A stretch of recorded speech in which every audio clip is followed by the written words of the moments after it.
Hello everyone and welcome to round 7 of the Skilling Open preliminaries. It's a very wild game between Teymur, Rajabov and Levon Aronian, and it's hard to choose which one to show. There are so many games and they are rapid games, and I still haven't decided whether I'm going to show more than one game a day.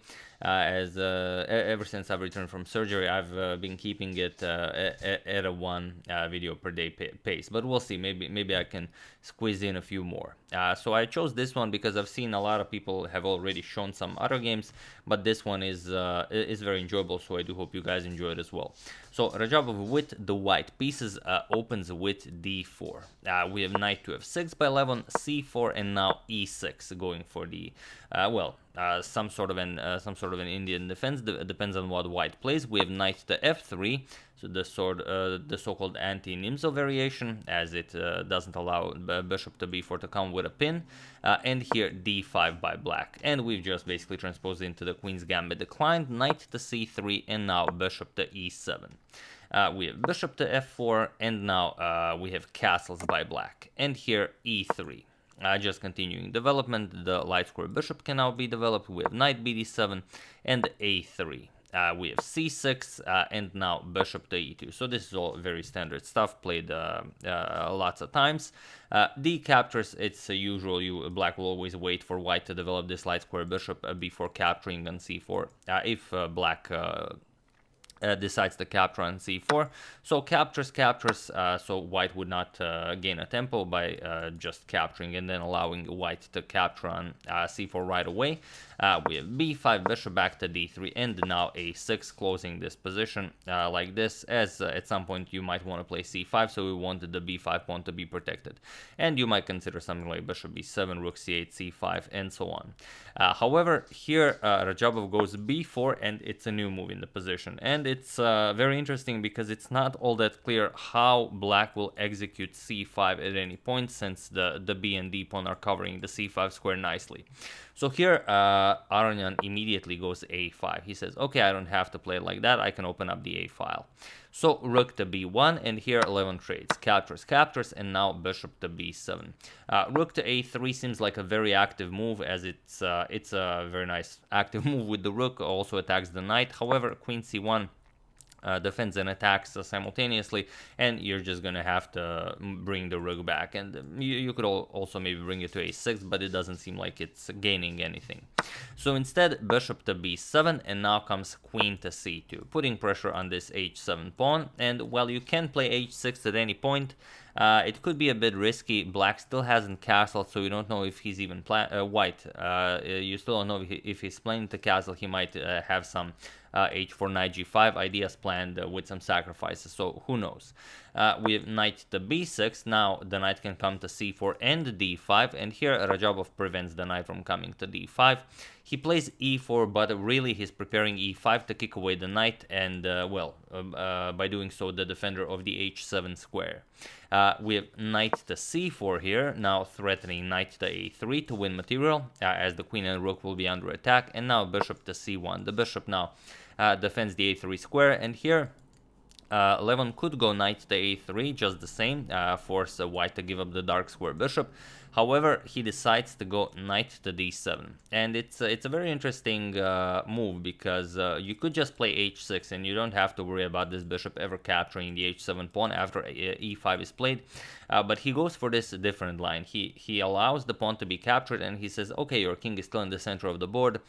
This is a rapid game, so things are gonna get crazy. I'm gonna give you the h7 pawn. So he goes knight to d7, and here e5.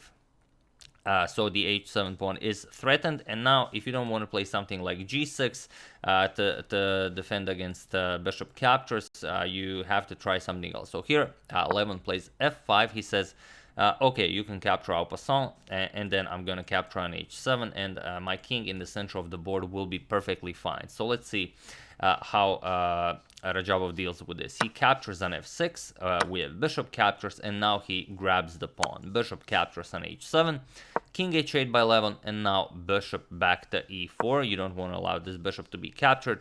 Also, there are some tricks, as this bishop is still on b7, so you might consider something like knight captures, and bishop to b7 in some lines. And here we have e5 by Levon. So now the d4 pawn is under attack. It's being attacked twice, and the white has to decide what to do here, whether he's going to castle, whether he's going to try for some knight capture, some b5 action.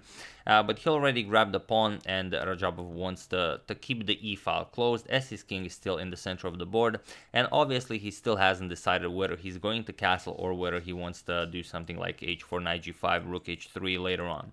So here d5, keeping the e file closed, and now c captures on d5. We have knight captures, and now queen to c8. And what do you do here? Well, here if the knight moves, then the queens could get traded off. So instead we have queen to e2 by Rajabov. And now comes knight to d6. Here the queen from e2 is eyeing that h5 square, so if the knight moves, you could have some problems here after bishop to h7, you know, the bishop h7 to g6 action, followed by queen h7 checkmate.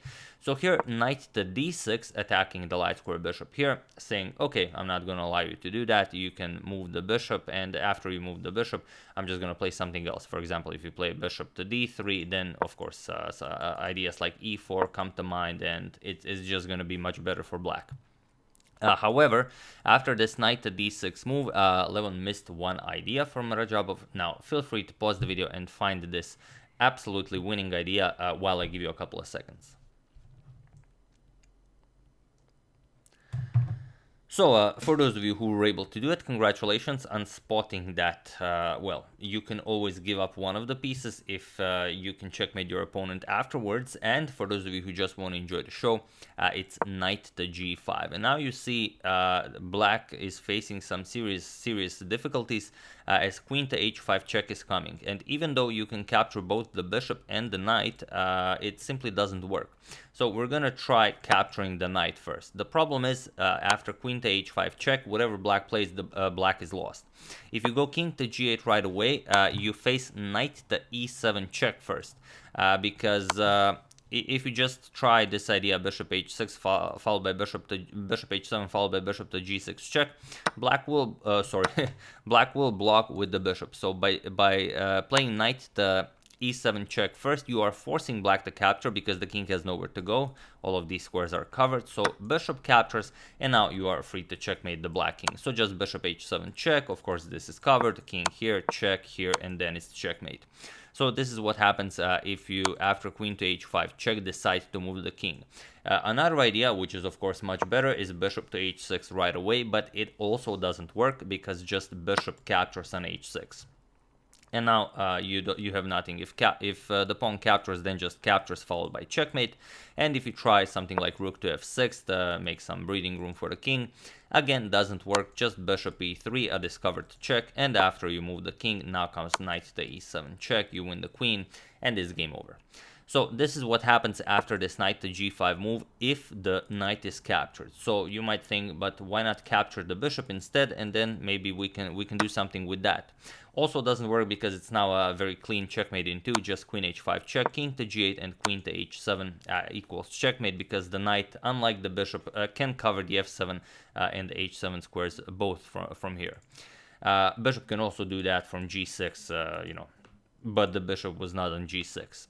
So here, after knight to g5, we have a third idea, which I was following this game in the live feed, and the commentators didn't even take this into consideration, which is the best move by the engine, but it's hard to spot. But it's not hard to spot if this is losing and this is losing, which Levon obviously calculated. So queen captures on c1. Levon decides to give up the queen to you know, survive a little bit longer and maybe try to pose some problems for Rajabov. So here, rook captures on c1 was played, and now bishop captures on g5, attacking the rook here on c1 and rook to d1 now. So here, white, of course, is up material. Black doesn't have sufficient compensation for the queen, but of course, it's a rapid game. Many pieces are on the board, so of course, a lot of things can still happen. And the white king is still in the center of the board. So here, we have a few trades. Knight captures on e4, queen captures, and now comes knight to f6 with a double attack on the knight here. And if you don't want to give up the rook, you have to find queen to g6 or f5 for that matter, which comes with an attack on the bishop, and also just unpinning from the bishop's grasp. Remember how this bishop was completely locked in by his pawns. Now it's a very strong piece and it comes alive. So here, bishop captures on d5 and queen captures on g5, now also defending the g2 pawn. We have bishop to c4, and now comes rook to c1. We have bishop to d3, now also maybe with ideas of e4, and now comes rook to c7. And now Rajabov is threatening checkmate, so you need a passive move with black. So here we have rook to g8. The rook is now a bit passive, but you have defended against checkmate. Queen h4 check, forcing one of the pieces to retreat to not there, but retreat to h7, knight to h7, and now king to d2, preparing to bring the other rook into the game with tempo as the bishop here is under attack. So you could defend it with e4, but it doesn't really matter, as white is simply up too much material. So here rook 8 to d8, threatening some nasty discoveries. But here Rajabov shows exactly that there are no nasty discoveries, because you have a light square bishop, and all of the important stuff in white's camp occupies the dark squares. So not a lot to do here. Bishop c4 check, a nice discovered check by the rook, king e1, and now rook to d4, attacking the queen. We have queen to e7. And now rook to e4 check, king d2, and now knight to f6. Delivering one check on e2 doesn't really do anything. King d1 or king c3, perfectly fine for white. Black doesn't really have a good way of continuing this. So after king d2, we have knight to f6, trying to get this knight into the game. If the rook moves, the knight e4 check could be very interesting. However, rook to c3, and now there's not much black can do against rook to h3 check. So here rook to e2 check was played, king to d1, and now rook captures on f2, but that's just it. Rook to h3 check by Rajabov, knight to h7, and now well, you could finish this game in a variety of ways, queen to h4 being one of them, threatening checkmate and the rook here on f2. Rajabov does the, well, more aesthetically pleasing move, rook captures on h7, and it was in this position that Levon Aronian resigned the game, as there is nothing more to be done here. Once the rook is captured, just queen h4 check picks up the rook here, and now black is down simply too much material. After a king here, queen captures here on f2, and that's just it. A rook and queen against a rook and bishop, of course, completely winning for Rajabov. So yeah, after rook captures on h7, Aronian resigned, and what a victory for Rajabov, who is one step closer to surviving the first 3 days of the preliminaries. And here, just so we don't miss the standings, these are the Nope, no, they're not. These are the standings after day 1. These are the standings after day 2. So let's just check them out. Anish Giri in sole lead with 6.5 out of 10, followed by 3 people with 6 points, Ding Liren, Magnus Carlsen, and Wesley So. Then we have Nakamura with 5.5 out of 10. Well, 3 people as well. Nakamura, Maxim Vashyolagrov, and Yanni Pomnishi with 5.5 out of 10. Then with 5 out of 10, we have Rajabov, David Anton Giharo, and Alireza Firuja. With 4.5 out of 10, Lekwang Liam, Levon Aronian, and Sergei Karyakin, and with 4 out of 10, Peter Svidler, Vidit Gujarati with 3.5 out of 10, and currently in last place, Young Krzysztof Duda.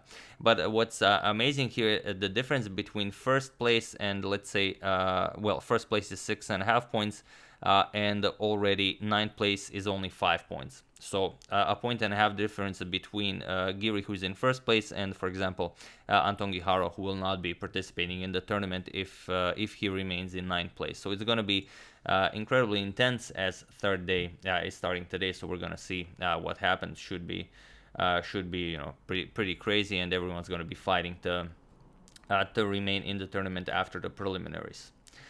So that's the game. I do hope you enjoyed it. Brilliant victory by Rajabov. I would like to thank Michael Franceschini, John Anderson, Dmitro Semensky, Juan Vicente Alvarez, and Kyriakos for a contribution to my channel. Thank you a lot. I really appreciate it. As usual, you can check 2 of my previous videos here. Thank you all for watching, and I will see you soon. Continuing the coverage of this wonderful tournament, checking up on your wonderful suggestions, and whatever else happens in the chess world. Thank you all. I will see you soon, and have an excellent rest of your day.